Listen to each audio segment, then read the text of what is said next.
নমস্কার, আমি পৌলমী। আশা করি আপনারা ভালো আছেন। আমিও খুব ভালো আছি। আজ শ্রাবণ মাসের প্রথম সোমবার। এই গোটা শ্রাবণ মাস জুড়েই দেবাদিদেব মহাদেবকে তুষ্ট করার চেষ্টা করেন তার ভক্তরা। পুরাণ মতে এই মাসেই পুনর্মিলন হয়েছিল মাতা পার্বতী এবং মহাদেবের। তাই এই শ্রাবণ মাসের সোমবারগুলিতে উপোস করে জল ঢালেন তার ভক্তরা ভগবানের সান্নিধ্য লাভের আশায়। প্রথমে আমি সকালে স্নান সেরে মহাদেবের জন্য একটি মালা গেঁথে নিয়েছিলাম। এরপর পঞ্চামৃত এবং গঙ্গা জল দিয়ে জলাভিষেক করলাম। আচ্ছা, মনে রাখতে হবে এখানে কোনো স্টিলের পাত্র ব্যবহার করা উচিত নয়। তামা বা পিতলের পাত্র দিয়ে জল ঢালতে হবে। এবার বলি জল ঢালার কিছু নিয়ম। প্রথমে আপনার বাড়ির শিব ঠাকুরকে উত্তর মুখে প্রতিস্থাপন করবেন, কারণ উত্তর মুখে শিব ঠাকুরের বাম দিক মনে করা হয়।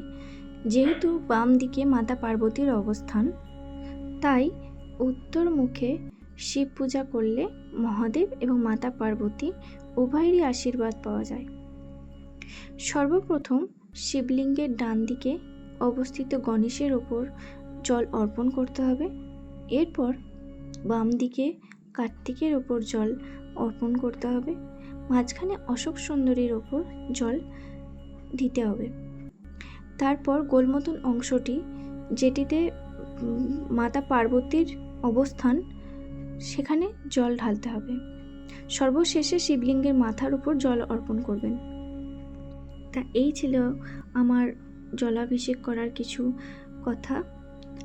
আমি জানি যে আপনারা সবাই এগুলো জানেন, তাও আমি বললাম। যদি কিছু ভুল বলে থাকি আমাকে মার্জনা করবেন। তা আমার পরে আমার বড় মহাদেবকে জলাভিষেক করেছিল। এরপর আমি সাদা চন্দন এবং আকন্দ ফুলের মালা পরিয়েছিলাম এবং কিছু মহাদেবের পছন্দের ফুলও আমি দেওয়ার চেষ্টা করেছিলাম। তো এই ছিল আমার আজকের সোমবারের পুজো। আপনাদের কেমন লাগলো জানাবেন।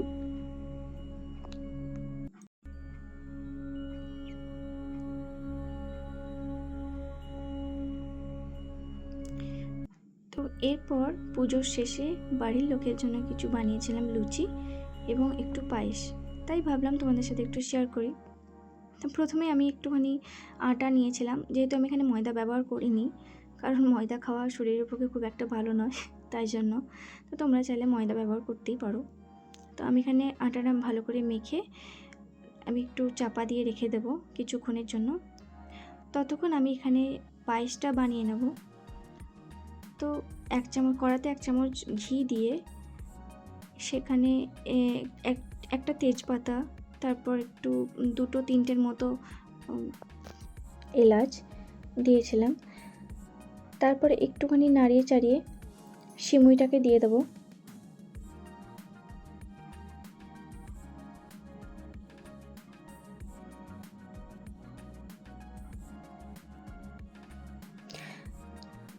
এরপর সিমুইটাকে কিছুক্ষণ ভেজে নিয়ে লাল করে ভেজে নিতে হবে।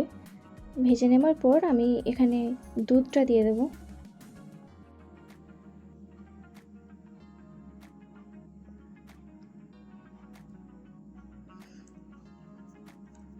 দেখো, এবার আমার এখানে লাল করে ভাজা হয়ে গেছে। তো এরপর আমি এখানে দুধটা দিয়ে দেবো।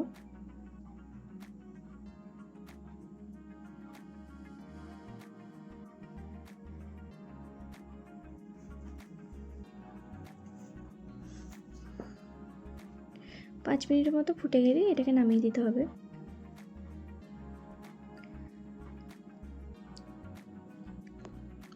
তো আমি এখানে আমার দেখো পায়েস একদম রেডি হয়ে গেছে।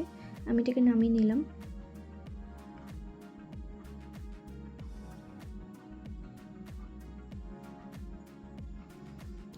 আর বলে রাখি, আমি এখানে 4-5 চামচের মতো চিনি দিয়েছিলাম। আপনারা যেরকম মিষ্টি খান সেরকম চিনি দিতে পারেন। তো এরপর আমি একটু লুচি ভেজে নেব।